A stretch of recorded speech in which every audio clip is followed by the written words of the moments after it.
Hey guys, it's Lorraine, and this is going to be the third official episode of the Untold Stories of JCP.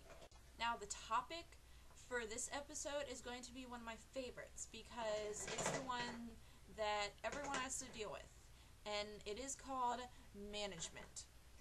Now, depending on where you work, you could really enjoy your managers, or they could just be okay, or they could suck.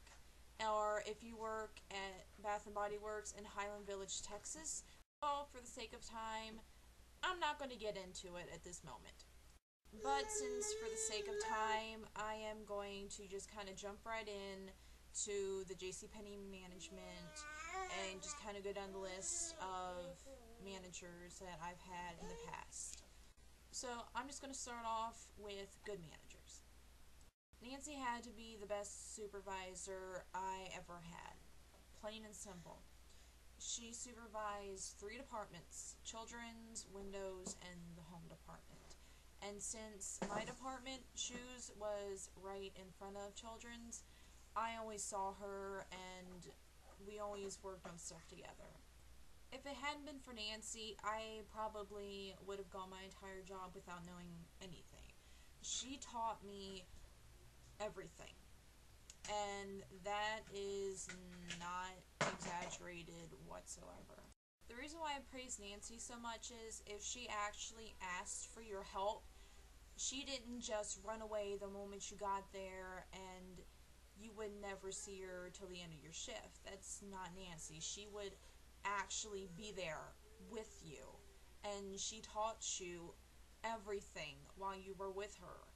You didn't feel like you were working with a supervisor. It felt like you were working with one of your closest friends. That's at least how I felt with her. What I also loved about Nancy is that she actually recognized you for the work that you did.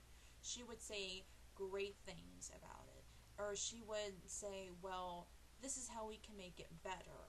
You know, she never put you down. She always had an open mind, and that's how a manager should be.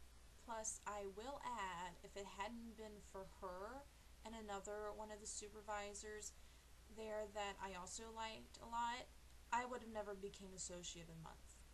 So, now to go on to okay managers.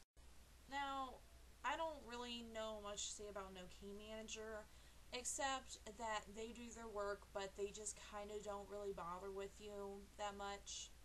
They don't say much to you. You know, they're just not really friendly. Now, on to bad management. What can I say about bad management? I have had a shitload of people that I've worked with that honestly shouldn't have been a supervisor of anything, because they had no freaking idea what the hell they were supposed to do. I cannot tell you the multiple times we would hire a new employee at the store, and if for some reason that person just kissed the store manager's ass, or the store manager actually liked them, then they got promoted to a supervisor position. And the funniest part is, most of the time, they didn't even get promoted in the department that they were originally working in, or what they originally were trained for. We had, like, I don't know how many people that started out working in customer service, and they never worked a day in women's in their life, but somehow they got promoted to being the woman's supervisor. I don't get it. Now, as long as I worked there, and with all the knowledge and experience that I had, I never got promoted to shit. You know why? Because the store manager didn't like me, and I didn't kiss his ass. So, yeah.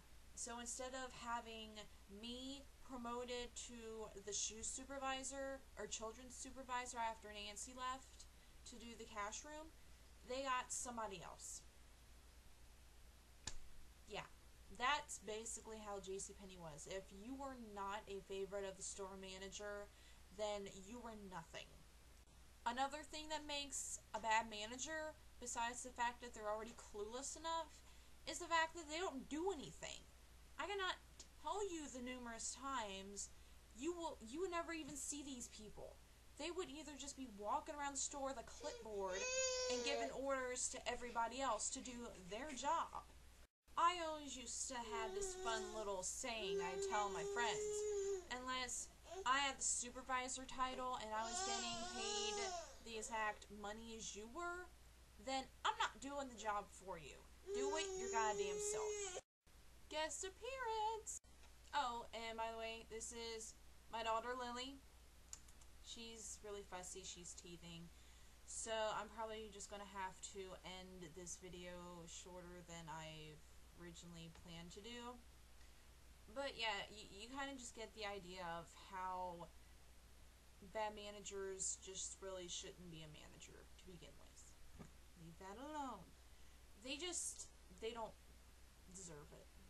They really don't. If you're just going to walk around and do nothing and just bark orders to other people and tell them to do your job, or you just sit in the back at your desk eating chips, then you shouldn't be a manager.